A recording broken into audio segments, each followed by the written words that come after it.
Muy buenas tardes, tengan todos ustedes, amigas y amigos que nos acompañan desde distintas regiones de Latinoamérica. El día de hoy, sus amigos de la Red de Comunicadores Internacionales Indígenas, así como Servindi y el PUIC de la Universidad Nacional Autónoma de México, le damos la más cordial bienvenida a nuestro quinto panel virtual Mesoamérica Resiste, Pandemia e Infraestructuras. Este encuentro, organizado por la Red de Comunicación Indígena Internacional, tiene como objetivo conocer las respuestas de los pueblos indígenas a las amenazas a su sobrevivencia agravadas por la pandemia del coronavirus. Asimismo, pretende dar un alcance del impacto de los megaproyectos de infraestructura en la región mesoamericana, tales como lo pueden ser el corredor transísmico, el Tren Maya, el Canal de Nicaragua, distintos embalses y represas, entre otros. En este panel virtual también busca denunciar las particularidades de los pueblos indígenas en Centroamérica en el contexto de pandemia, así como en contexto de migración transfronteriza. Y desde luego, pues debatir un poco, fijar un posicionamiento en torno a el lamentable asesinato de el sabio, del médico tradicional Domingo Choc.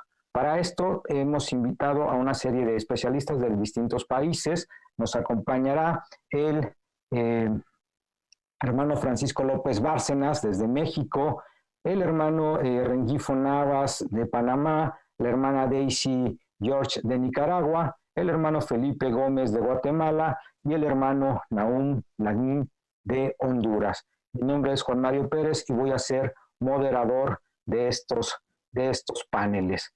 Muy bien, dicho esto, y para entrar en materia, es muy importante mencionar que a inicios de este proceso pandémico, la Organización de Naciones Unidas, a través de su Departamento Económico, de Asuntos Económicos y Sociales, y evidentemente también a través del Foro Permanente para Cuestiones Indígenas, realizó una serie de consideraciones a distintos actores involucrados en la temática, mencionando, por ejemplo, las siguientes consideraciones emitidas para los gobiernos e instituciones representativas.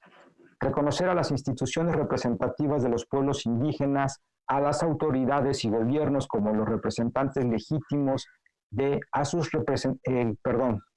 reconocer a las instituciones representativas de los pueblos indígenas, a las autoridades y gobiernos que de ellos emanen como los representantes legítimos de los pueblos indígenas, incluir a los representantes, líderes y autoridades tradicionales de los pueblos indígenas en las entidades de emergencia y respuesta sanitaria de sus comunidades, supervisando las respuestas a la pandemia de COVID-19, y asimismo se debe incluir a los pueblos indígenas tanto en las respuestas a la pandemia como en sus repercusiones.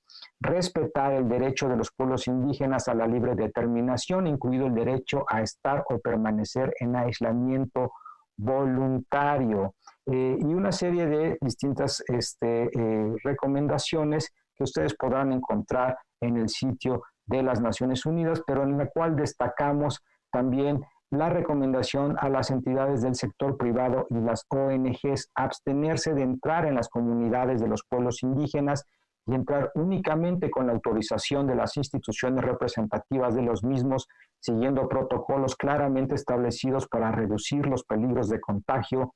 Las entidades que cooperan con los pueblos indígenas deben realizar actividades alternativas que no impliquen contacto físico. Obtener el consentimiento libre, previo e informado de los pueblos indígenas antes de iniciar cualquier programa o actividad con los pueblos indígenas o en las comunidades de los pueblos indígenas. Y les reitero la invitación a que busquen este documento. Nosotros también habremos de compartirlo por los distintos medios de los cuales tenemos. Y en torno a esto, entonces, voy a empezar a dar la palabra a nuestros especialistas y comenzaremos por el hermano de México, Francisco López Bárcenas, quien es originario de la Mixteca oaxaqueña, quien cursó estudios de licenciatura en Derecho y el posgrado en Derecho y en Desarrollo Rural. Profesionalmente ha desempeñado actividades de profesor, investigador y asesor de comunidades indígenas y ha escrito sobre derechos indígenas, historia y pensamiento indígena. Actualmente es investigador del Colegio de San Luis y es colaborador del diario mexicano La Jornada. Estimado Francisco, ¿cómo iniciar, cómo abarcar esta realidad tan compleja que a partir del proceso de la pandemia por COVID-19 aqueja a las comunidades indígenas de la región? Y además también qué decir en torno a la continuidad, a cómo los megaproyectos que atraviesan sus territorios no han sido frenados en este contexto. Te escuchamos. Muchas gracias, querido Juan Mario. Buenas tardes a los compañeros, amigos que participan del panel. Un saludo también a los que nos estén escuchando por las redes. ¿Cómo comenzar, Juan? Pues hay muchas maneras. A mí me gustaría comenzar diciendo que hace año y medio, más o menos en diciembre del 2018, tuvimos un cambio de gobierno en donde nos parecía, o todos pusimos la esperanza en que iba a haber un cambio importante en torno a las políticas neoliberales. A estas alturas creo que ya es clarísimo que este cambio no ha sucedido y que obras tan importantes, megaproyectos como tú mencionas, como el Tren Maya, como el corredor transísmico, como el aeropuerto Felipe Ángeles en la Ciudad de México, pues son proyectos que tienen décadas ya proyectados y no se podían ejecutar por la reacción de los pueblos, supongo, porque afectaría sus derechos, sus condiciones de vida, y ahora se están haciendo. O sea, lo que estoy diciendo es que el cambio que esperábamos no solamente no se hizo, sino que el actual gobierno, que se proclama discursivamente antineoliberal, sigue impulsando los proyectos de los neoliberales. Creo que este contexto es importante porque cuando y otra cosa que quisiera decir también como contexto, en Mesoamérica, no solo en México, sino lo que fue en Mesoamérica, históricamente las pandemias han sido utilizadas para avasallar a los pueblos indígenas. Y creo que eso está pasando actualmente.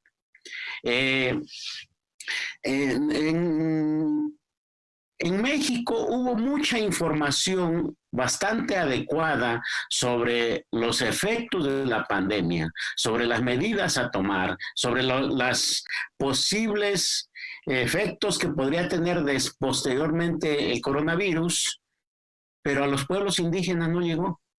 No llegó porque no se hizo en su lengua, porque se hizo a través de televisión que no se ve en los pueblos, porque las radios oficiales indigenistas pues transmitieron lo que se permitió, pero más allá no hubo, de eso no hubo ningún proyecto. Hubo, sí, eso hay que reconocerlo, muchos proyectos de radios comunitarias, de lingüistas, profesionistas, de locutores comunitarios independientes que por iniciativa propia o de sus autoridades comenzaron a hacer esa labor para llevar la información.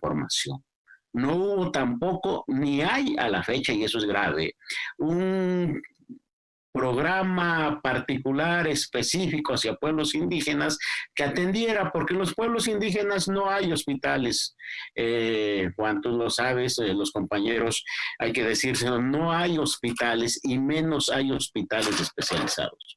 Cuando alguien sospechaba que tenía coronavirus, o todavía en la actualidad, cuando alguien sospecha, pues tiene que caminar 4 o 5 horas en promedio para llegar al primer hospital, que tampoco está especializado para decirle si tiene coronavirus o no. Y entonces hay que caminar otras 4 o 5 horas para llegar a un hospital. Y bueno, cuando se puede dar una respuesta, ya los resultados positivos o negativos, pues ya no sirven.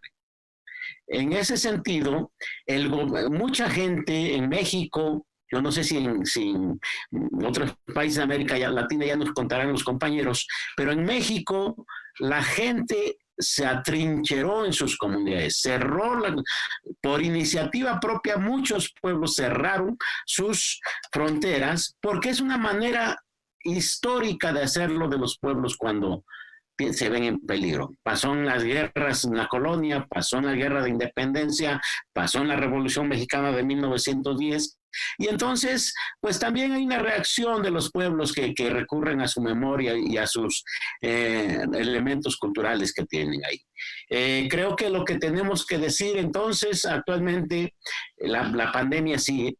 En los pueblos, en muchos pueblos apenas están llegando los efectos, ¿no? Y sin embargo, el gobierno mexicano ya ha autorizado que las actividades de la minería que está en pueblos indígenas, la mayoría, ya continúen, con las consecuencias de muchos trabajadores pues contaminados. Eso es un panorama que puedo ir presentando ahorita, Juan, pues, y aquí seguimos, ¿no? Muchísimas gracias al hermano Francisco López Bárcenas. En efecto, nos ha brindado un panorama inicial en torno a lo que está sucediendo en México. Y ha llegado el turno de pasar la voz a el hermano Rengifo Navas Revilla, quien es originario de la comunidad Ustupu, comarca de Gunayala de Panamá. Es el cacique general del pueblo indígena Guna de Panamá, máxima autoridad político-administrativa del territorio de la comarca Gunayala. Es también el secretario general de la Coordinadora Nacional de los Pueblos Indígenas del Panamá y del espacio donde se aglutinan los 12 territorios y consejos de los pueblos indígenas de Panamá. Cuenta con muchos conocimientos sobre cantos terapéuticos y la historia de la simbología cuna. Fue educador en educación física y maestro de educación bilingüe. Cacique Rengifo, un honor, un gusto que nos acompañe. Tiene usted el uso de la palabra. ¿Cómo es la situación actualmente en Panamá? Pues no buenacan, un saludo paterno, hermanos, hermanas, en nombre de nuestro creador. La Coordinadora Nacional de los Pueblos Indígenas, que aglutina 7 territorios, 7 comarcas y 12 estructuras, tengo el grato de informar sobre todo los problemas que a diario confronta nuestros pueblos originarios. Durante el inicio de la pandemia, el COVID-19, el gobierno decretó el cerco sanitario a nivel nacional. Mientras cumplíamos cuarentena, la gente inescrupulosos aprovechan el tiempo para invadir la tierra, para realizar tala de los árboles, caza ilegal y la excavación de oros en nuestros territorios. Hubo clamores, denuncias, como que el gobierno hace oídos sordos al respecto de nuestro clamor. Se han realizado denuncias de parte de los hermanos Naso, que ha sido bien afectado en ese momento, parte de Bocas del Toro, que limita con la hermana de Costa Rica. Y en ese comarca Naso, aprobado por la ley 656 en la Asamblea Nacional, y ha sido vetado por el gobierno de turno. Y también está el Parque de Amistad, Internacional de Amistad. Sin embargo, hubo invasiones en ese momento, el mes pasado, y también hubo denuncias, y el gobernador o el personal que compete tampoco hizo caso al asunto. Y así mismo ocurre con los hermanos en Veraguaunán, que limitan también con la provincia de Darién y la República Colombia. Igual ocurre. Igual venimos exigiendo titulaciones de tierra para los pueblos en Veraguaunán, tierras colectivas, Tagarguñala, Bribri. Ahora, con esa gestión ha sido paralizado por la pandemia, que todas las oficinas quedaron cerradas, y entonces hay que esperar la reapertura para seguir con la lucha de esas titulaciones.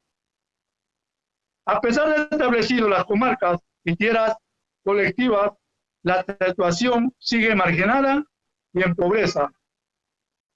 CONAPIB, durante últimos años, han estado trabajando fuertemente en lograr que los territorios indígenas sean reconocidos y las comunidades indígenas puedan desarrollarse plenamente. En cambio, el trabajo nada es fácil. Podemos decir que la lucha de las poblaciones no solo abarca el territorio, sino una lucha social por la participación política y eliminación de la pobreza, y abarca la falta de interés de los gobernantes. Y la supervivencia cultural es una lucha intergeneracional. En cuanto a la relación del Ministerio de Salud con los hermanos, ha sido poca información, porque resulta que hay 2 comarcas que tienen su propia dirección regional de salud. Sin embargo, la gran mayoría no cuentan con esa dirección regional. Está dependiente con otra provincia y por lo tanto la información no le es factible. Y nosotros reunimos y presentamos al gobierno y ha sido acogido y hemos denunciado. Bajo esa denuncia hemos aclarado y ahora hay una buena armonía de relaciones. Ese es por ahora, hermanos. Muchísimas gracias, hermano Rengifo Navas, por brindarnos este panorama inicial desde Panamá. Y ahora toca el turno del hermano Felipe Gómez, quien es perteneciente al pueblo maya quiché, es guía espiritual renombrado y coordinador de Oxlaluj Ajdof, Conferencia Nacional de Ministros de Espiritualidad Maya en Guatemala. Autor y editor, Felipe es además consejero de la Comisión de Guatemala para los Sitios Sagrados y la iniciativa Sitios Naturales Sagrados. Por algunos años ha sido convocador y coordinador del Comité Nacional Gobernanza del Territorio y Bienes Comunales, que reúne organizaciones genuinamente de base que luchan por la gobernanza autónoma de sus territorios ancestrales. Y hay que decirlo, por estos días tiene un artículo que se recomienda bastante en Servindi. Guatemala, hay una invasión religiosa externa sobre la población. Hermano Felipe, ¿cómo está la situación en Guatemala por estos días?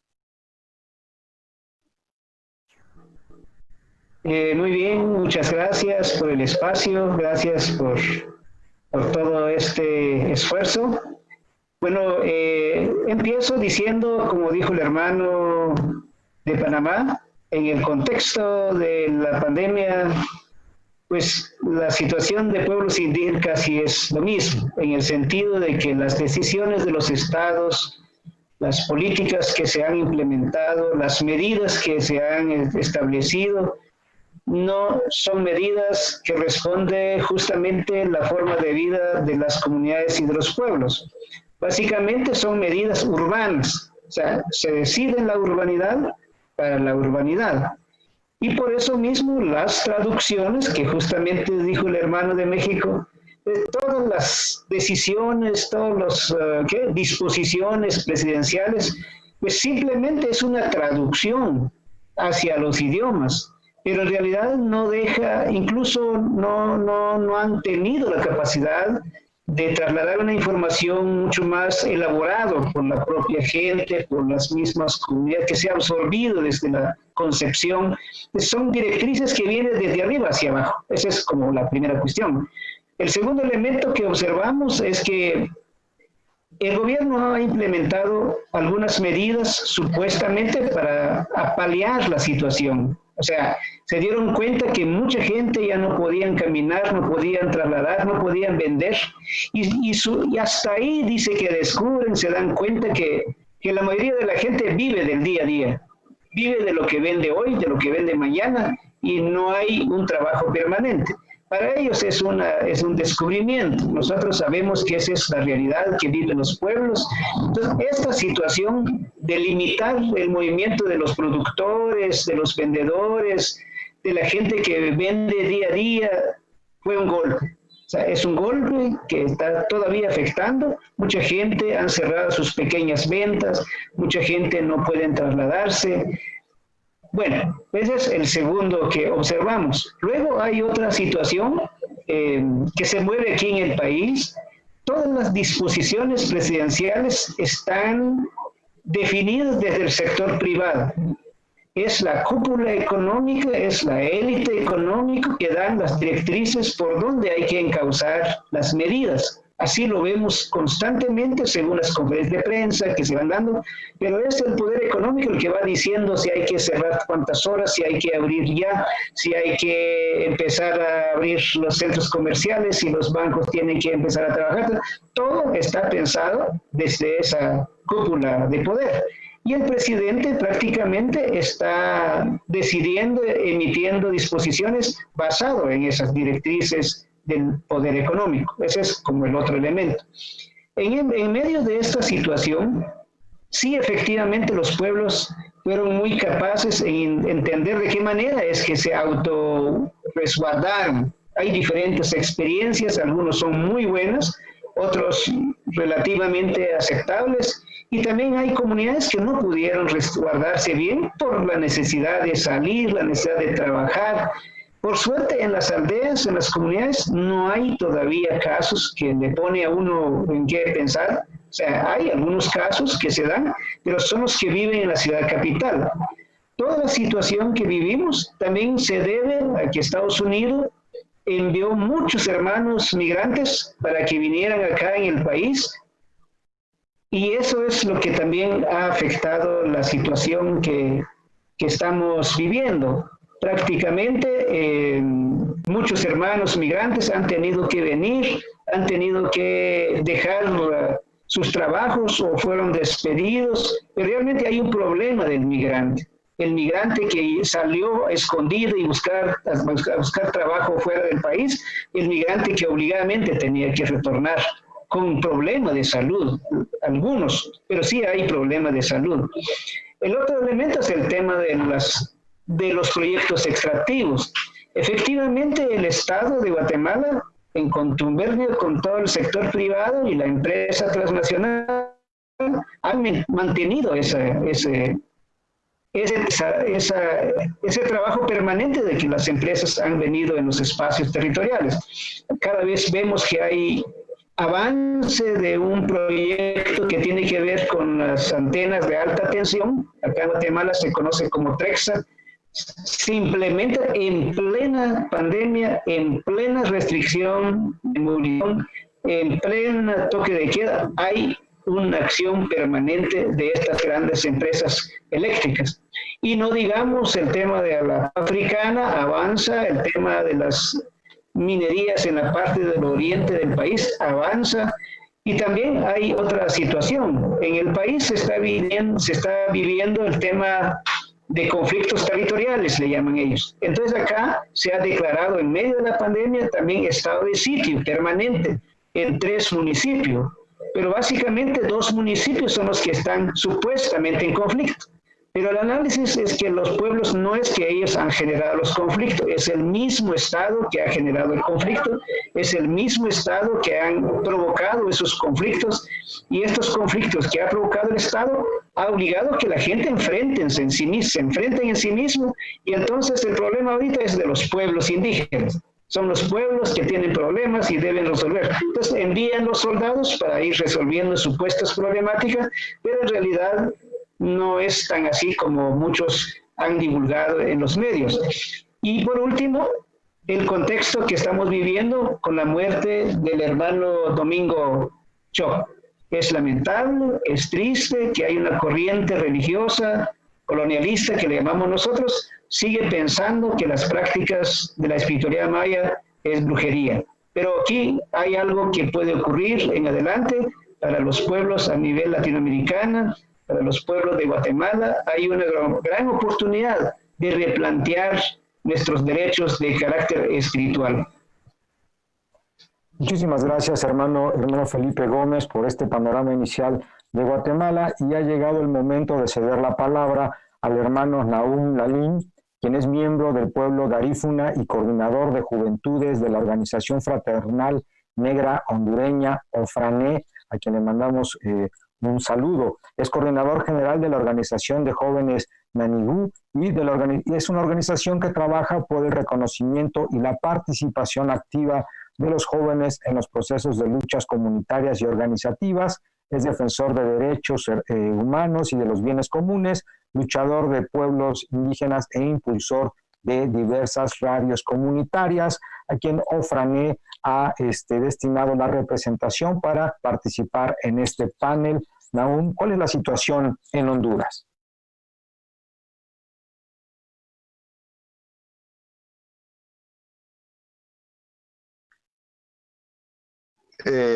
Buenas tardes a todos, un placer saludarles y gracias por permitirnos como organización participar en este foro. Pues nosotros como país, la situación más bien con esta pandemia solo se ha venido a agudizar, tomando en cuenta los altos niveles de corrupción, los altos niveles de impunidad, el narcoestado que tenemos y la narcodictadura, ¿verdad? También la falta de credibilidad por parte del Estado. Como país, desde el golpe de Estado en el 2009, hemos intentado resarcir de las cenizas, a pesar de toda la situación del país. Es una situación muy compleja, ya que la oligarquía, los empresarios y los políticos han tomado el control absoluto del país, pero estamos buscando hasta cierto punto como grupos organizados, como sociedad civil,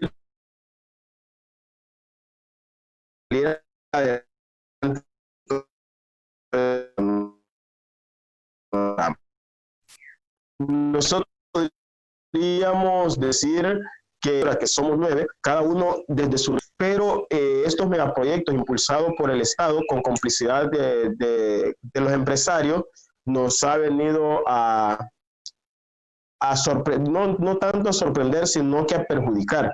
En este momento, nosotros, por ejemplo, como comunidad garífuna, podríamos hablar de 3 proyectos que nos están afectando enormemente en nuestra región y están afectando lo que es la pérdida del territorio. Un proyecto, por ejemplo, que es financiado por un canadiense, Randy Jorgensen, que está expropiando a las comunidades de la zona del departamento de Colón, ¿verdad? De su territorio. Está en esa región, ahí prevalece más el poder económico que las luchas comunitarias. Otro de los proyectos que también podríamos hablar acá en la zona de Atlántida es el Hotel Honduras Beach Resort, que también es otro de los que está expropiando el territorio, está perjudicando lo que es el medio ambiente, en complicidad todo esto con el Estado. Llegan a nuestras comunidades, llegan a nuestros territorios, prometiendo desarrollo como llegan a todos los países y a todas las regiones, y al final llegan más bien a violentar lo que son los derechos humanos. Acá en la zona de La Ceiba, en Sambo Creek exactamente, tenemos una empresa de generación térmica que ya en cualquier parte del mundo está siendo rechazada, pero que a pesar de la oposición de las comunidades, ¿verdad? A pesar del rechazo, el Estado, junto con la complicidad de las municipalidades, logró implementar este proyecto, el cual fue construido en el año 2018 y que hasta la fecha no tiene un permiso de operación, pero ya está en funcionamiento. También nos estamos dando cuenta que siguen comprando más territorio en complicidad, siempre con el Estado, para lo que son realizar estos proyectos de muerte contaminantes, lo cual vendría a perjudicar lo que es nuestra seguridad alimentaria. También nosotros queremos hablar un poco sobre lo que es el irrespeto que estamos teniendo por parte de SINAJER. SINAJER es un ente del Estado quien da los datos oficiales en esta pandemia, pero nos ha irrespetado como organización y como comunidades garífunas, ya que desconoce la organización y desconoce la autonomía de las comunidades garífunas. Entonces, en parte, este tipo de situaciones. También queremos hablar un poco del asesinato de líderes. El año pasado, por ejemplo, perdimos 22 compañeros, ¿verdad?, en las diferentes comunidades asesinados, y en lo que va de este año hemos perdido ya 2 compañeros en esta pandemia. Al inicio de esta pandemia asesinaron a un compañero que estaba velando por el cuidado y la protección de su comunidad, en la comunidad de Río Tinto, y que hasta la fecha es un dato más para sumar a las estadísticas, ya que la impunidad y la inoperancia de las autoridades a nivel nacional es horrible. Entonces, por esa razón, nosotros como comunidades tenemos que salvaguardarnos, proteger nuestros territorios y también seguir avanzando en todas las prácticas que nosotros estamos necesitando.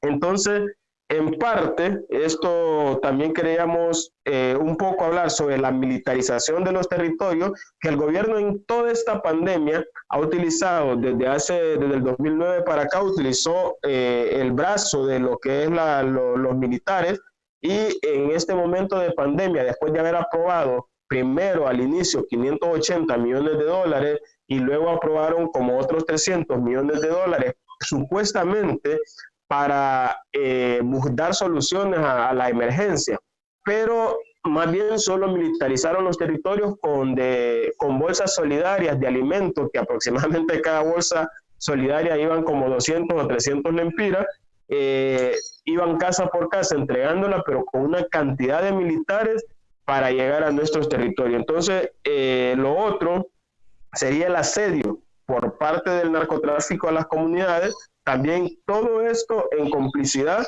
con el gobierno y los grandes empresarios. No sé, eso sería por el momento.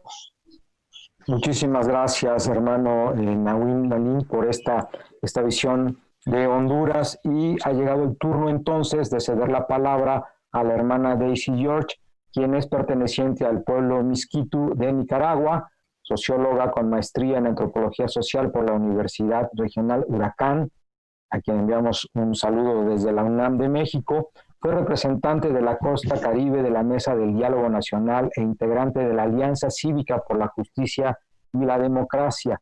Se especializa en el campo de la investigación participativa, derechos humanos y desarrollo, con especial énfasis en el enfoque de desarrollo humano y particularmente con la temática de salud, educación, cultura, niñez, mujer, pueblos indígenas, afrodescendientes y medio ambiente.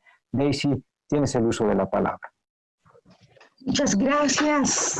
Es un placer poder compartir con ustedes y con los que están conectados. Hablar de la pandemia que afecta por el COVID-19 a nivel mundial es de muy poco conocimiento acumulado y por lo tanto crea mucha incertidumbre respecto al futuro.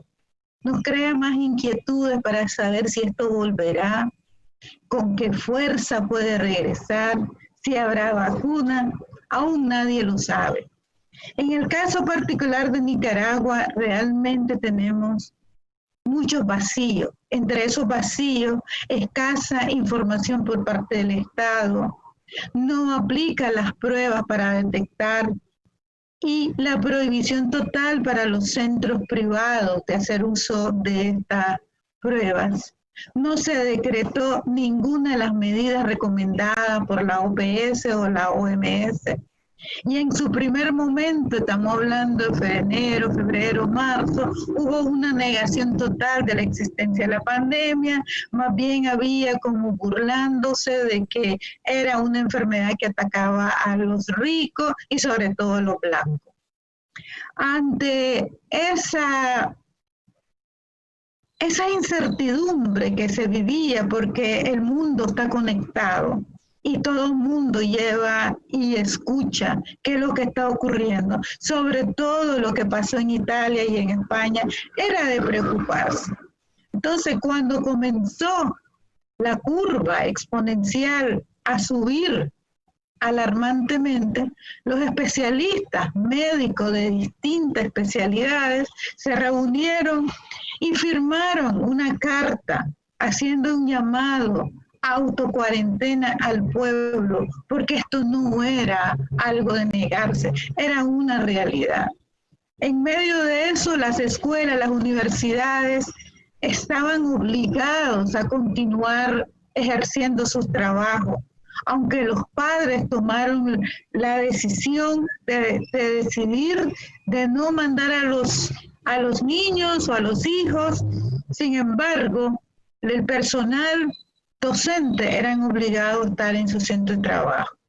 El autoconfinamiento sin ayuda alguna, así como presentaba los otros panelistas, sin tener que comer, porque la mayor parte de la población vive del día a día, tuvieron que salir, tuvieron que rebuscar.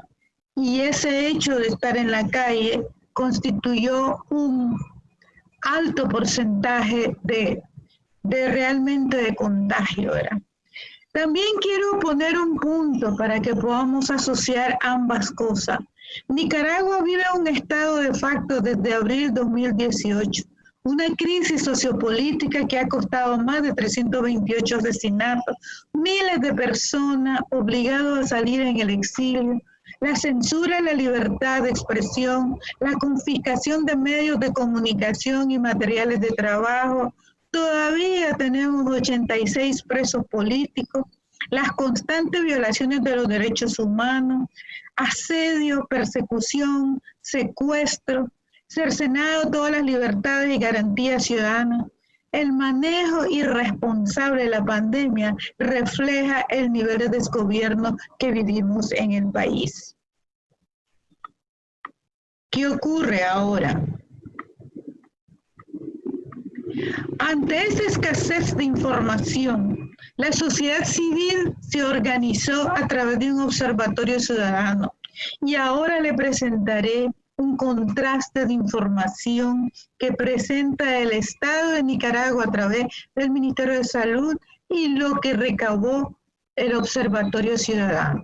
Según el Estado de Nicaragua, a la fecha del 9 al 16 de junio, presenta que los casos positivos acumulados están alrededor de 1.823, donde se le está sumando en la semana 359 nuevos casos y 64 fallecidos.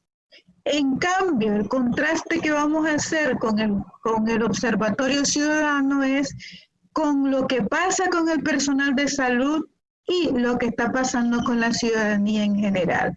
En el caso del personal de salud, se reporta 536 sospechosos de COVID. Hay 61 fallecidos. Y esto ha sido por la falta de equipo de protección que no se lo provieron oportunamente. En el caso de la ciudadanía, hay muertos por neumonía típica o sospechoso por COVID, 1.394 casos, que es un informe del 4 al 10 de junio. Si ustedes ven, la diferencia de información es enorme. ¿Qué está pasando con el tema de los megaproyectos? En el año 2012, el Estado de Nicaragua aprobó la ley 8.000 referido al canal interoceánico. Pasaron más de 5, no lograron realmente poder implementarlo. Sin embargo, las afectaciones fueron mayores. ¿Qué se observó? Primero, no hubo, así como mandata los instrumentos jurídicos internacionales como el convenio de la OIT, el convenio 169, donde debe existir la consulta y consentimiento de los pueblos para poder entrar y desarrollar cualquier megaproyecto. Se esperaba una enorme deforestación y desplazamiento forzoso de los pueblos indígenas y afrodescendientes. También se pudo realmente ver la falta de garantía a la propiedad indígena y de afrodescendientes. Este anuncio y los procesos ya de estudio provocaron conflictos sociales, marchas, denuncias, no solo a los pueblos indígenas. Para estos casos particulares también se unieron los campesinos que vivían alrededor del área de interés. De manera que a un chino, un empresario chino, se le había dado la concesión y este hombre está desaparecido del mapa. Gracias a eso se expiró el tiempo y se supone que está expirado con el tema de la pandemia. Sin embargo, también se anuncia la construcción de puertos de aguas profundas en la ciudad de Bluefield, que tampoco han tomado en cuenta la decisión de poder hablar o consultar si el pueblo está de acuerdo. ¿Qué está pasando en medio de esto en las comunidades y los territorios de los pueblos indígenas? La invasión masiva de colonos continúa sin ninguna detención en medio de la pandemia. Las actividades extractivistas provocando conflicto armado, la expulsión forzosa de todos los comunitarios de su comunidad, el asesinato de los defensores de la tierra. Se ha contabilizado del 2008 para acá 35 personas, los incendios forestales, los refugios forzados en Honduras, dado que el río Coco comparte con Honduras y la gente se siente más protegido ahí, o en las cabeceras municipales, vulnerando así la situación de pobreza y desprotección. El debilitamiento de la organización local está a la orden del día. ¿Por qué? Porque el gobierno está imponiendo gobiernos paralelos, pese que las comunidades hayan logrado, bajo el uso y costumbre de poder seleccionar sus autoridades comunitarias, pero si no gozan de la aceptación del gobierno en poder, en este caso de Frente Sandinista, no le entregan su certificación y ellos crean gobiernos paralelos, crean estructuras exógenas como los comités de liderazgo sandinista, a los cuales le dan ellos el poder de tener la interlocución y así desplazando a las autoridades comunales. En general, en medio de la pandemia, el gobierno ha alterado el cobro de la energía en todo el país, el desempleo ha aumentado por cierre de empresas y los despidos siguen a la orden del día. La estadística de los muertos no figura quiénes son los pueblos indígenas, ni tampoco a los afrodescendientes. En medio de ellos, ¿cómo ha logrado la resistencia a los pueblos indígenas ante la pandemia? Ellos han logrado decretar una autocuarentena, prohibiendo la entrada de extraños. Se han acudido a la medicina tradicional. Han logrado la recolección y almacenamiento de alimentos según sus capacidades. Pero la falta de transporte colectivo, el acceso a la misma, tiene alto costo, hacen que buscan alternativas propias. La organización comunitaria se mantiene unida a la religión porque ellos consideran que es la única vía real de la solidaridad para la sobrevivencia.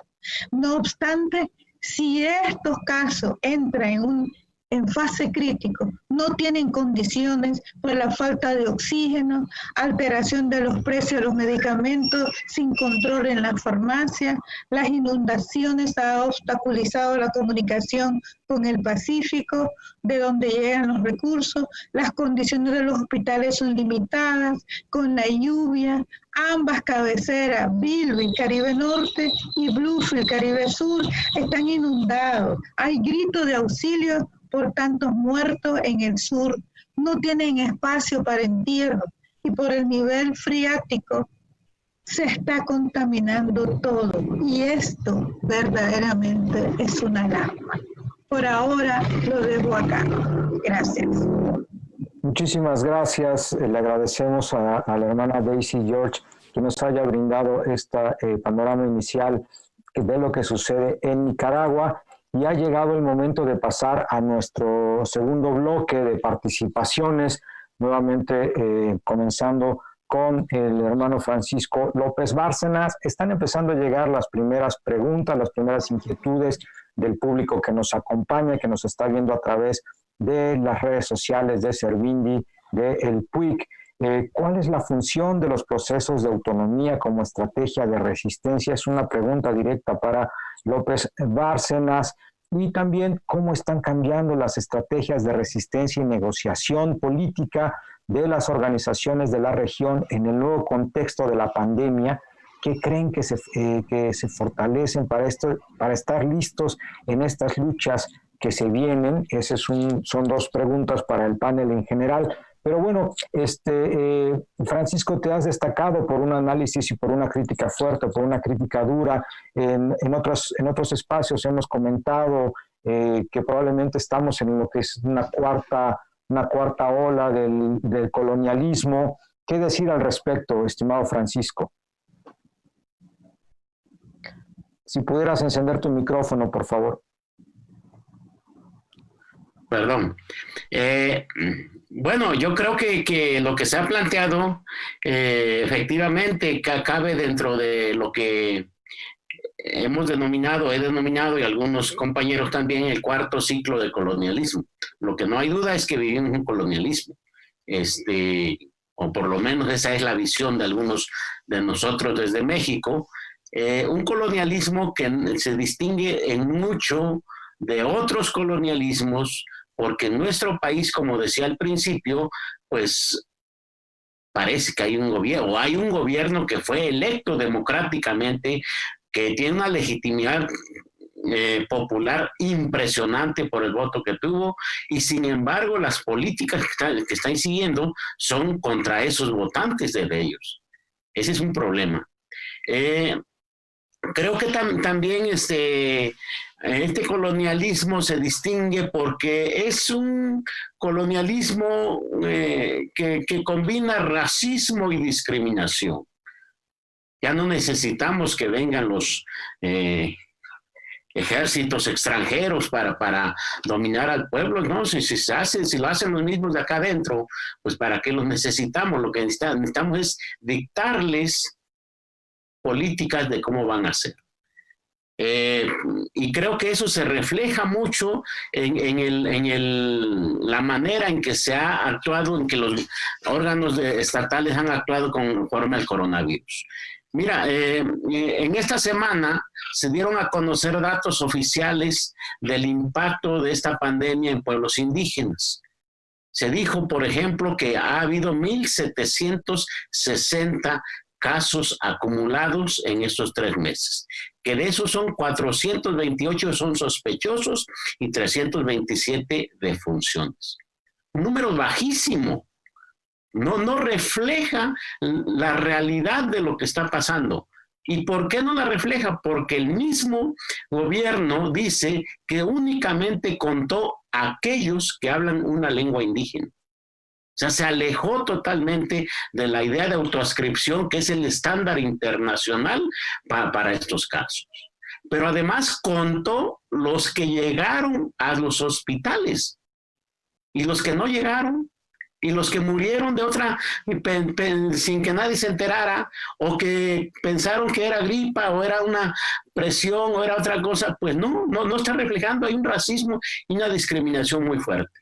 Ahora mira, si uno habla, por ejemplo, de los lugares en donde se está dando esto, dice el informe que en Yucatán y en Quintana Roo, o sea, en la parte de lo que nosotros ubicamos como la península del país, que es donde se está impulsando, ahorita están iniciando los trabajos del Tren Maya, el megaproyecto grande, la obra magna del actual gobierno. También dice que se ha estado dando en Oaxaca muchos de los impactos, y ahí justamente es donde está la obra del corredor transísmico, al que las comunidades también se oponen. Dice que está en Puebla. Ah, en Puebla hay una resistencia fortísima contra las mineras, contra el fracking, contra las represas. Dice que está en Hidalgo, que donde también hay una lucha fuerte contra la minería, contra los gasoductos, ¿no? Y en Veracruz, que se da la misma situación. O sea, megaproyectos y pandemia están coincidiendo. Y lo que yo digo, y no es casualidad que estén coincidiendo, yo digo que hay ahí una estrategia de usar la pandemia en contra de los pueblos indígenas. Tú mencionabas, Juan, al principio lo que dijo el Comité de ECOSOC de Naciones Unidas. Déjame traer a cuenta también lo que dijo el relator de pueblos indígenas de Naciones Unidas. Lo dijo el 18 de mayo pasado. Y él dijo que tenía informes de que los gobiernos y las empresas estaban usando la pandemia para avanzar sobre los territorios indígenas. Y que los lugares en donde mejor se había controlado la pandemia eran aquellos lugares de América Latina, dijo, en donde había autogobiernos indígenas. Y creo que quiero ligar esto con la pregunta que nos hacen, porque si hay un abandono de las estructuras estatales de salud hacia los pueblos, pues evidentemente que los pueblos van a buscar la manera de salir adelante y quienes lo van a lograr son aquellos que tengan el control de su territorio, la organización social, que tengan un proyecto propio de desarrollo, que miren hacia un futuro, pero con una luz propia. De eso hay varios ejemplos en México. Oaxaca hay varios, ¿no? En Chiapas hay varios, pero en el norte también hay varios, en el norte del país, gente que está buscando la manera de salir adelante. Yo creo con esto finalizo esta intervención, que estamos ante la oportunidad de voltear a vernos los pueblos indígenas hacia nosotros mismos y descubrir esas potencialidades que tenemos para no solo poder pasar la pandemia y volver a lo que estábamos, sino generar sinergias, generar organización de tal manera que cuando salgamos de esto, que yo creo que va a ser bastante tiempo, también estemos en posibilidad de remontar ese colonialismo que vivimos y a llegar finalmente a una emancipación de los pueblos indígenas. Muchísimas gracias por esta intervención, Francisco López Bárcenas desde México. Y bueno, ha llegado el momento de que el hermano Rengifo Navas tenga su segunda intervención, pero le ha llegado una pregunta también de nuestro público. ¿Cuál es el rol de la comarca Cuna-Ayala frente a la pandemia? ¿Ha sido más efectiva socialmente hablando? ¿Qué nos platica, hermano Rengifo?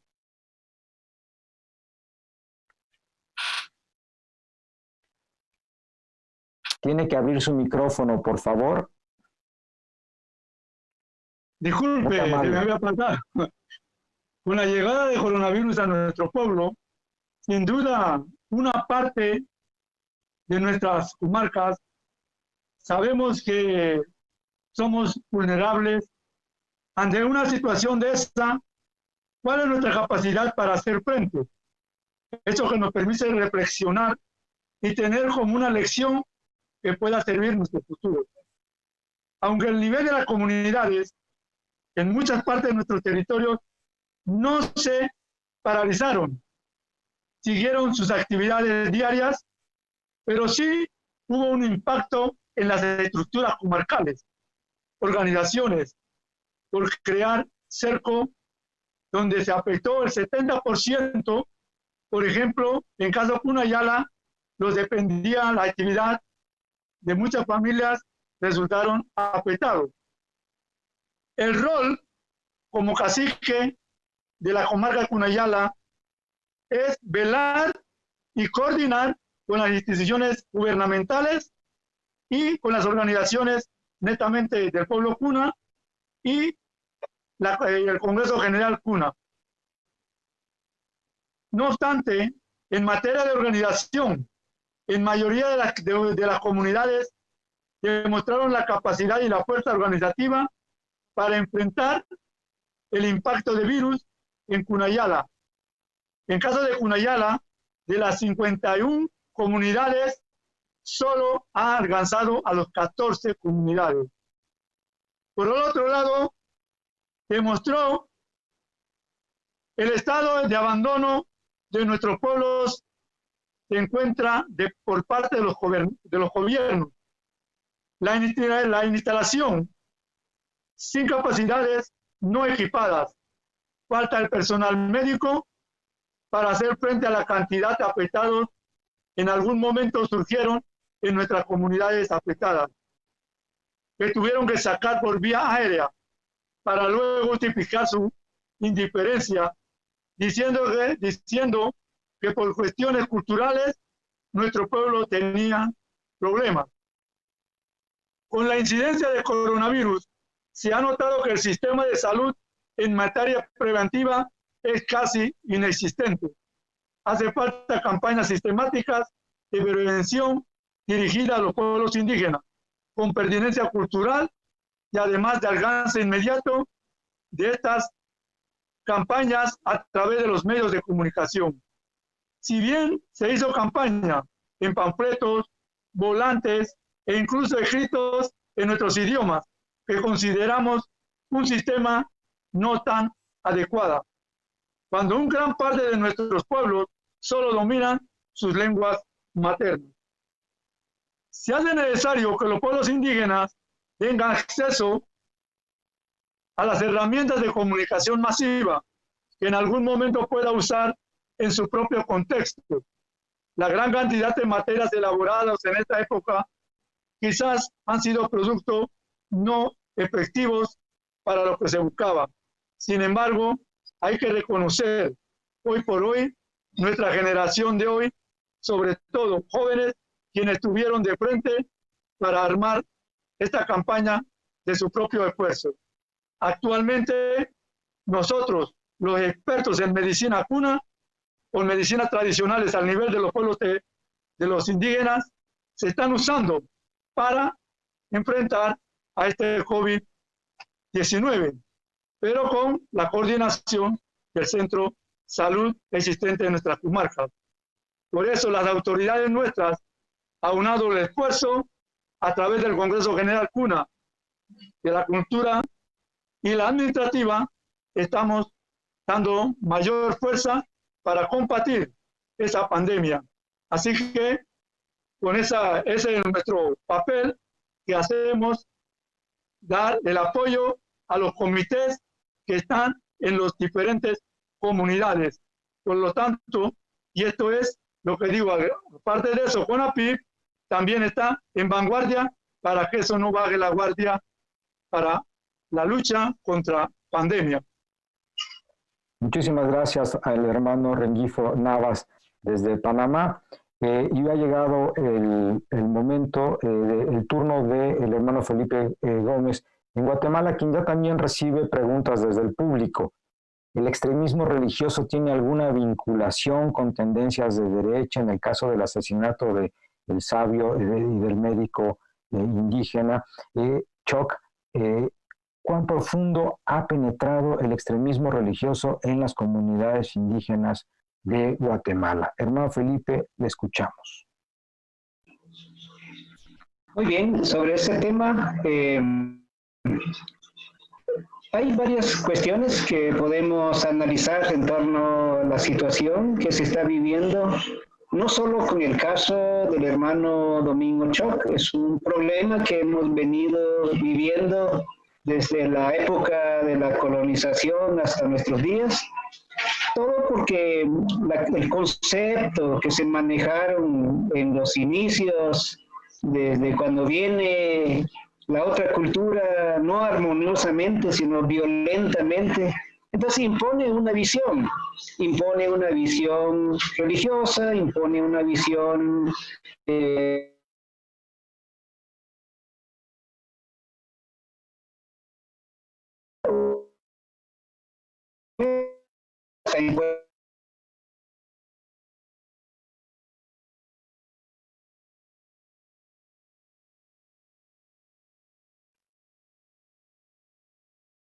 Al parecer estamos presentando algunas problemáticas con la conexión del hermano Felipe Gómez. Se puede divulgar.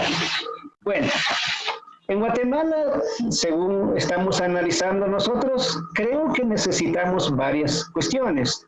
Una cuestión es importante el diálogo de confesiones, o le llaman también los diálogos interconfesionales. Es importante para la convivencia de la gente, para no estar peleando quién tiene la razón, quién no tiene la razón. O sea, se respetan las diferentes formas de espiritualidades.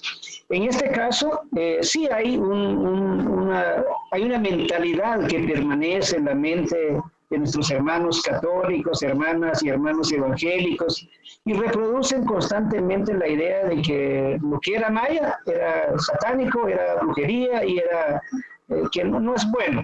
Y eso creo yo que los obispos, los clérigos, los pastores saben mejor, y si ellos logran analizar la situación, creo que se puede también educar a la gente para no caer en esta situación. Pero yo creo que no es tanto una corriente de derecha, hay más cosas que todavía no sabemos qué más ocurrió en el fondo, pero la acción lamentablemente fue hecha por hermanas y hermanos indígenas. Indígenas que creen que han estado mejor en la concepción de la vida, porque se les ha dicho de que la práctica maya es brujería. Eso es lo que ha pasado. Eso, como dijo el hermano de México, ya nuestra propia gente lo reproduce. Pero aquí hay un papel del Estado también. El Estado de Guatemala también tiene responsabilidades en muchas cosas que ocurren.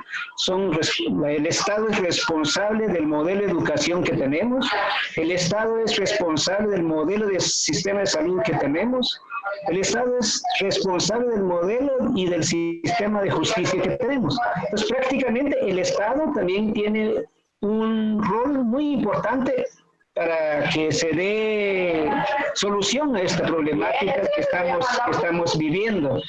Por eso es bueno que hagamos un análisis global. Este Estado que tenemos, lamentablemente, es un Estado también que no funciona, porque la justicia está cooptado por gente que por muchos años han estado decidiendo y han estado enriqueciendo millones y billones de dinero.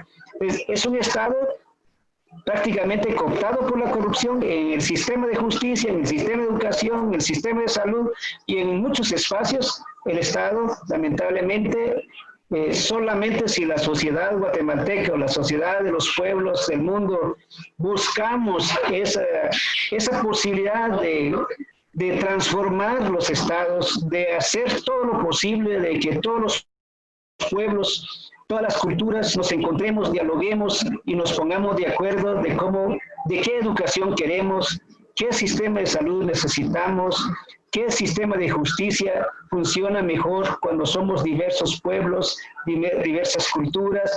Y este es uno de los desafíos que tenemos tanto en Guatemala como en toda América Latina y seguramente en el mundo. Porque hay hay sustentos legales, hay convenios, hay tratados, hay pactos y todo, pero no se implementa, no se respeta por los mismos estados. Y es ahí donde está la situación. La muerte de Domingo Cho es un acontecimiento que puede ser una oportunidad para discutir con todos los hermanos y hermanas de otras confesiones religiosas. Llegar a entender que lo que buscamos también los mayas es la vida. Y lo que quieren también los católicos, entendemos que es la vida. Entonces, hay principios que pueden unir a los seres humanos y nosotros apostamos en la construcción de una convivencia, de respetar distintas expresiones y también de evitar de que los allegados o los feligreses de la Iglesia Católica y Evangélica puedan continuar con esta práctica, con este concepto, con esa idea que han venido como resultado de un sistema de educación que ha estado también contribuyendo en esta mentalización. Muy bien, muchísimas gracias. Esperamos que con eso el hermano Felipe haya brindado respuesta a la pregunta que se le hizo. Y ha llegado el turno de escuchar la segunda participación del hermano Nahum Lalín, de Honduras, en donde, bueno, nos ha dejado claro que en este momento de pandemia los proyectos de desarrollo y los proyectos extractivistas no se han detenido en Honduras, a pesar de que en efecto ha habido diversos llamados, diversas recomendaciones. En concreto está el del Departamento Económico y Social, el ECOSOC de la ONU, que hacen la recomendación a los gobiernos de los estados y a las entidades privadas a revisar y considerar los proyectos en curso en estrecha coordinación con los pueblos indígenas interesados, teniendo en cuenta los efectos del COVID-19 y las actividades de mitigación conexas en estas comunidades. Esto ha sido así. ¿Qué nos puede platicar, hermano Nahum? Bueno, también queremos informar un poco a la gente que nos está escuchando. Como organización y como comunidades garífunas, logramos desde el inicio de esta pandemia organizar a 35 de las 46 comunidades garífunas para proteger las entradas y salidas de sus comunidades y poder evitar el contagio de este virus 19, COVID-19. Cada uno de estos grupos organizados en las comunidades, ya desde el 16 de marzo, que fue el cierre acá en Honduras, ya casi estamos por cumplir, bueno, ya cumplimos 3 meses de estar en esta situación, pero no ha sido un trabajo fácil, ya que este es un proceso que nos ha tocado desaprender para volver a aprender. Nosotros como organización también estamos apostándole un poco, en la medida de lo posible, a dotar de alimentos a nuestra población, tomando en cuenta que esta fue una emergencia, ¿verdad?, mundial, pero que al mismo tiempo también nos ha hecho rescatar un poco lo que es la medicina natural ancestral, ya que los hospitales en Honduras no están equipados totalmente para enfrentar esta emergencia y hemos tenido que recuperar lo que son las hierbas naturales. Gracias a eso, alguna de nuestra gente ha logrado estabilizar lo que es esta enfermedad y algunos también hemos evitado el desarrollo. Parte de nuestra preocupación actual es qué va a pasar cuando ya esta situación más o menos pueda estarse controlando, qué va a ser en los próximos meses, qué va a suceder en cuanto al desempleo, en cuanto a la hambruna que va a dejar esta enfermedad. Entonces nosotros estamos apostándole en este momento a lo que es la seguridad alimentaria, insistiéndole y concientizando a la población para que pueda sembrar sus propios alimentos. En parte, también queríamos dejar claro que el irrespeto que sufrimos por parte del Estado es un ejemplo claro que como organización ganamos 2 sentencias en el 2015 y que aún con presiones de la Corte Interamericana y toda la situación, el Estado ha hecho caso omiso a cumplirla.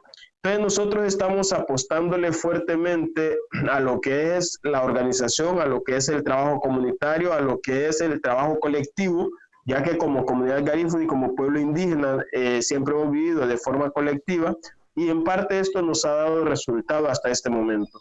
Estamos apostando fuertemente, como les decía, a lo que es la seguridad alimentaria, ya que un pueblo alimentado es un pueblo que va a sufrir mucho menos en todo lo que se pueda desarrollar esta situación.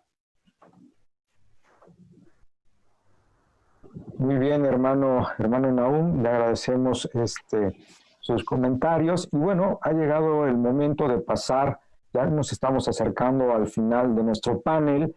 Ha llegado el momento de pasar a la tercera ronda de intervención, donde les voy a solicitar a todos nuestros panelistas sus ideas concluyentes y vamos a comenzar, no sin antes mencionar que, bueno, hay diversas similitudes, ¿verdad? En concreto parece ser que los proyectos extractivistas que los proyectos de infraestructura no se han detenido y que el panorama parece ser incierto en cuanto al diseño de políticas públicas dirigidas, construidas hacia las comunidades de los pueblos indígenas y afrodescendientes que permitan no solamente enfrentar la pandemia, sino generar el derecho a la salud. Coincidimos con quienes señalan que esta situación no ha surgido a raíz de la pandemia, simple y sencillamente se ha agravado recientemente, pero que la exclusión del acceso a la salud ya venía siendo padecida. Y desde luego también otra cuestión importante que se nos menciona en los comentarios, la cuestión de la educación, que ya ha sido abordada en otros paneles, pero bueno, vale la pena mencionar que también la brecha digital está afectando de manera fuerte. Ya el hermano Rengifo Navas y el hermano Felipe Gómez mencionaban la importancia de tener y de contar con medios de difusión y de comunicación.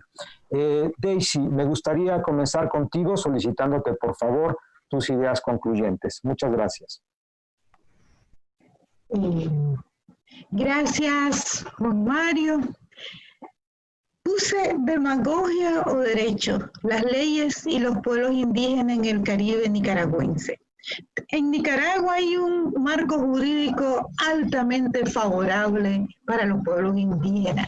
Tenemos una ley 28 referido al Estatuto de Autonomía, tenemos una ley 445 que tiene que ver con el régimen de propiedad de los territorios, que habían establecido 5 etapas, cumplieron los 4, la etapa de saneamiento quedó en el aire, que es donde necesitamos verdaderamente ver qué pasaba con lo que estaban entrando los colonos, los invasores.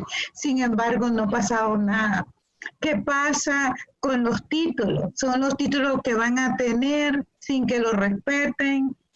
¿Y qué pasa con las personas defensoras de los derechos humanos que son a los que le están persiguiendo? Entonces, primera conclusión es que las leyes es la demagogia de los estados nacionales, porque sirven más bien para evidenciar en la comunidad internacional que están haciendo algo por los pueblos, pero realmente la aplicabilidad en los procesos prácticos no existe. Hago algunas recomendaciones también a lo interno, a lo propio y luego a los otros. Para con los pueblos indígenas y afrodescendientes, creo que es necesario mantener la revitalización de la identidad y la organización comunal. Pero para mantener es necesario tener un diálogo interno permanente para que así entrelacemos entre los ancianos, los no ancianos, los jóvenes, de los saberes y la necesidad de cambiar permaneciendo. A los estados nacionales, atender la pandemia es una responsabilidad porque la vida es la continuidad de los pueblos. Respetar la forma de organización de los pueblos indígenas y afrodescendientes. Cumplir con el proceso de saneamiento en los territorios indígenas y cesar la invasión de los colonos en estos territorios. Permitirle que tengan una paz. Construir políticas públicas conjuntamente para alcanzar un desarrollo pertinente. Creemos también que en el caso particular de Nicaragua, la salida a la crisis sociopolítica del país es abrirse a una negociación con voluntad política para discutir una reforma electoral con todas las fuerzas organizadas para una elección competitiva, transparente y observada. Es la que va a asegurar la legitimidad del proceso. A la comunidad internacional, creo que a esta altura ya llevamos más de 30 años con la misma problemática. Necesitamos acciones más concretas. Crear un observatorio internacional para los pueblos indígenas y afrodescendientes que monitoree y vele por el cumplimiento de los instrumentos jurídicos internacionales que los estados nacionales firmaron, con visita in situ, informes periódicos que tengan carácter oficial y vinculante. aunar todos los esfuerzos necesarios para que Nicaragua logre unas elecciones transparentes y con observación internacional para el restablecimiento de la institucionalidad democrática. Y finalmente, crear facilidades de acceso de recursos a través de organismos no gubernamentales a fin de atender las necesidades del sector más vulnerable con respecto al combate del COVID-19. Solo así vamos a poder vencer a esta pandemia. Muchas gracias. Muchísimas gracias, hermana Daisy, por sus ideas concluyentes. Sin duda, habremos de seguir en el análisis y en distintos encuentros. Ha llegado el momento de pasarle la palabra a nuestro hermano, el cacique Rengifo Navas. ¿Cuáles son sus ideas concluyentes, hermano? Bueno, hermanos, nosotros, como pueblo, como CONAPIB, conformamos la Mesa Nacional de Consultas, donde hemos emitido una resolución al Estado para la implementación del uso de la medicina tradicional. Y por lo tanto, nosotros estaremos anuentes de todo esto para que se ejecute pronto y así trabajar mancomunadamente con el organismo estatal. Y además, estar muy cerca con los comités de COVID-19 de cada comunidad, para que sea vigilante y tratar de controlar las incursiones foráneas en nuestro territorio, pero bajo el control estricto de los organismos que nosotros tenemos.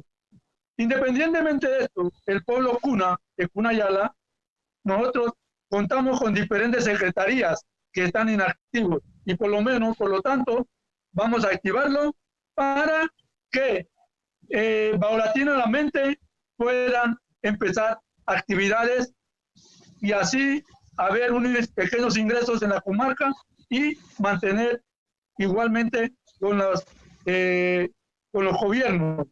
Y además vemos muy importante que nosotros también emitimos la estructura, el plan acción, exigiendo al gobierno para que haya un presupuesto directamente a nuestros pueblos, a nuestros territorios. Y por lo tanto también vamos a estar anuentes para que esto se ejecute pronto y así llegar los insumos a nuestros territorios que nos escasea por ahora. Y además exigir al gobierno para implementación también las infraestructuras que están deterioradas al nivel de los territorios. Y esto es, por lo menos, hermanos, considero que este panel que estamos realizando, este foro que estamos realizando, es importante para que entre uno y el otro tengamos presentes nuestros clamores, que eso es igual, nuestra lucha. Mantenemos para que todos podamos llegar a un feliz término. Terminando, hermanos, me queda invitar a una festividad, si Dios quiera, en un febrero, que vamos a estar conmemorando la revolución del pueblo Cuna. En 5 años estaremos conmemorando el centenario. Así que, gracias hermanos por esa invitación que nos ha hecho. Al contrario, hermano, es un placer que haya aceptado una autoridad tan importante del pueblo Cuna como lo es usted, y desde luego que en 5 años seguro ahí nos veremos para festejar 100 años de la revolución del pueblo Cuna. Bien, hermano Felipe Gómez, le solicito sus ideas concluyentes, por favor.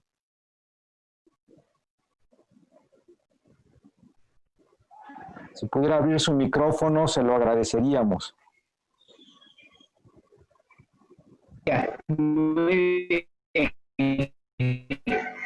Bueno, para concluir, Guatemala es un estado lamentablemente cooptado por sistemas de muchos elementos coloniales y que lamentablemente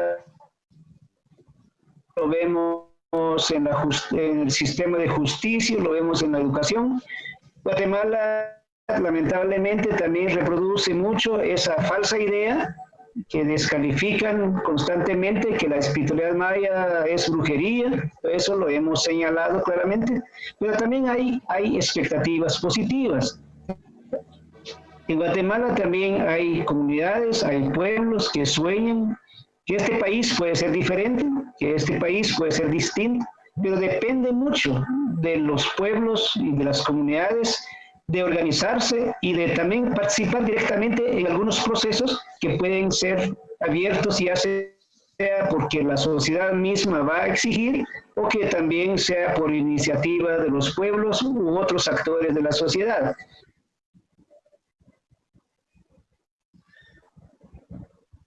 Creemos entre diferentes pueblos en donde se puede plantear modelo de educación diferente, distinto, modelo de educación incluyente, modelo de salud diferente, modelos también de justicia incluyente. Ese es nuestro sueño. Nosotros creemos que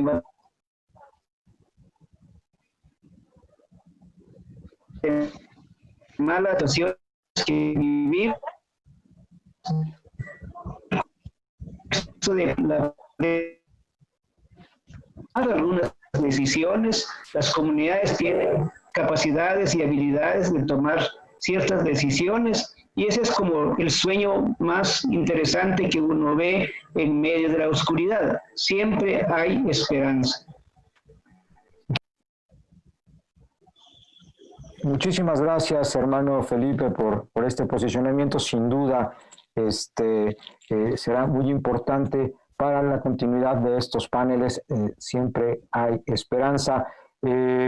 Preguntemos ahora en Honduras, ¿cuáles son las ideas concluyentes del hermano Nahum Lalín?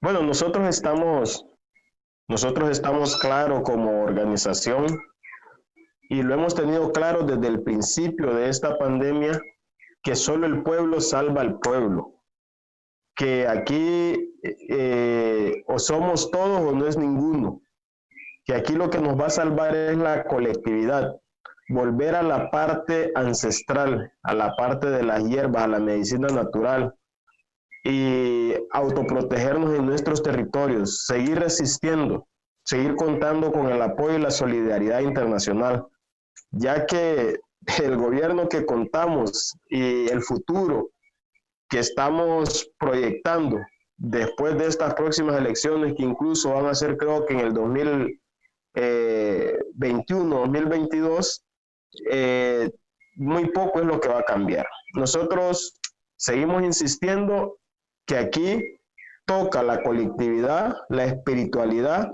y la ancestralidad para poder sobrevivir. El gobierno, por ejemplo, abrió una apertura inteligente, dicen ellos, pero estamos en una situación del sálvese quien pueda, que si no tomamos nuestras propias medidas de seguridad, no vamos a poder resistir y vamos a ser un número más a la estadística. Por eso llamamos a todas las comunidades, a todos los pueblos, a todos los países, no olvidarse de la colectividad. Esas son nuestras conclusiones. Nosotros seguimos resistiendo y organizándonos. Muchísimas gracias, hermano Nahum. Aquí en México hemos acuñado también una frase, no solamente para el quédate en casa, sino también quédate en comunidad. Ha llegado el momento de pedirte, Francisco, tus ideas concluyentes, por favor. Adelante. Bueno, antes de las ideas, pues agradecerte, Juan, y agradecer a la Universidad Nacional Autónoma de México, a Servindi, y un placer estar con los compañeros también en este panel y a los que nos han seguido. Algunas ideas que podría yo compartir en esta última intervención serían las siguientes. Una, que la pandemia llega en un momento de crisis civilizatoria. Yo creo que esto es importante. No es una crisis política, no es una crisis económica, es una crisis de civilización la que tenemos aquí. Como consecuencia de eso, y esta es la segunda idea, el capitalismo y las ideas de Occidente en las que hemos vivido por siglos ya no tienen respuestas sustantivas para los problemas que estamos viviendo. Sí, podemos superar esta pandemia, pero no sabemos cuándo va a venir otra. China, creo, es el ejemplo clarísimo ahorita. Habían declarado que ya habían superado la pandemia y ahora nos dicen que ha habido un rebote, ¿no? Pero también hay otras ideas que creo que nos avisan de que hay una crisis civilizatoria. Los problemas que se nos presentan en nuestros países,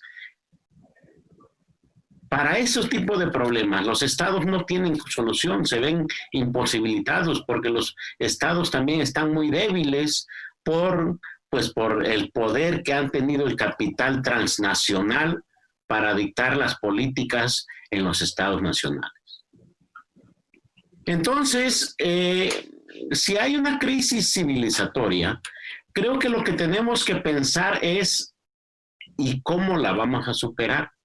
¿Cuál es la civilización que tenemos al lado de la cual podemos echar mano para superar esta civilización? Y yo la civilización que veo es la de los pueblos indígenas y afros en general, negros le decimos, se dicen ellos mismos acá en México, porque son civilizaciones que han estado sometidas, que han estado colonizadas, que han estado soterradas, pero tienen muchísimo que enseñarnos, ¿no? La idea de la cosmovisión, la idea de que la naturaleza y la sociedad no están separadas, la idea de los saberes de los que nos hablaba hace un rato el compañero, volver a la medicina, pero no solo a la medicina tradicional, a los gobiernos propios, a la alimentación propia, a las formas de convivencia propia. Eso está mucho en los saberes de los ancianos, de la gente grande, y en los valores que estos saberes portan. Los valores colectivos, los valores de respeto a los mayores, a nuestros semejantes, ¿no? Y yo creo que sobre todo un valor central que sí nos enseñan los pueblos indígenas es que el ser humano está en el centro de nuestras perspectivas de vida. No puede ser la mercancía lo que siga estando en el centro. Tenemos que volver a la idea de que el ser humano, los pueblos, están en el centro de nuestra vida, de nuestro futuro. Creo que eso sí puede ser un cambio radical y creo que es por ahí por donde debemos enfocar nuestros esfuerzos para salir de este atolladero. Muchísimas gracias. Pues muchísimas gracias a ti, Francisco, y muchísimas gracias a cada uno de ustedes. Realmente son puntos sobresalientes los que han colocado sobre la mesa de este quinto panel. Me quedo con algunos apuntes. Inicio contigo, Francisco. Evidentemente la crisis civilizatoria. Creo que no podríamos estar en desacuerdo con esa posición. El modelo en crisis, necesitamos un cambio de paradigma y necesitamos generar e integrar a la sociedad en su conjunto en el diseño de un nuevo paradigma civilizatorio, en donde desde luego los pueblos indígenas y los pueblos afrodescendientes, tienen bastante que decir, pues han enseñado no solamente el camino de la resistencia, sino el camino de la equidad y el camino de la sustentabilidad.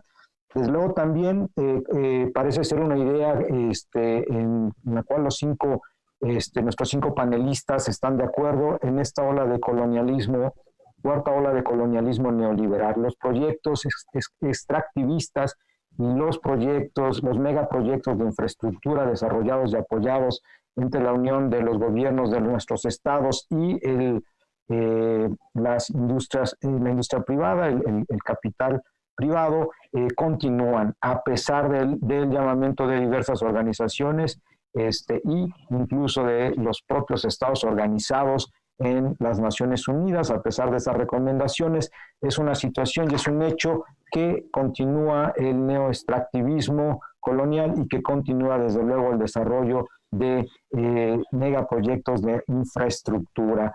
El llamado que hace el hermano Nahum a quedarnos en comunidad, a tejer, continuar con nuestras comunidades, con nuestros conocimientos ancestrales, se une desde luego al llamado del hermano Felipe Gómez de Guatemala, en donde busca esta unión, propone esta unión, en donde un enunciado muy claro. Los mayas queremos vivir en armonía y tenemos que sentarnos a conversar con todos aquellos pueblos que también conformamos esta realidad. El llamamiento al observatorio que hace la hermana Daisy es un llamado que ha tenido mucha repercusión. Ahorita en nuestras redes sociales están empezando a ingresar diversos comentarios. Es un observatorio ciudadano, evidentemente, que no dependa de los estados y que ponga énfasis en la necesidad de construir información fidedigna.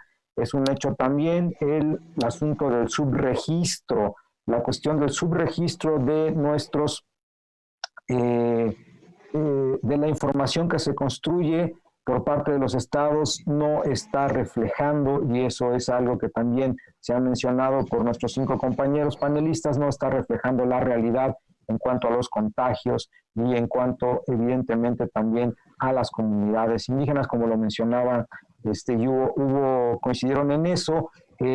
La autoadscripción no está siendo tomada en cuenta por los gobiernos de los estados al momento de tipificar, por ejemplo, un deceso, de tal manera que si únicamente se tipifican los decesos de hablantes de una lengua indígena, pues va a haber un subregistro mayúsculo, y esto impacta y esto incide en el diseño de las políticas públicas y desde luego también en cuanto al presupuesto destinarán los estados a atacar esta situación.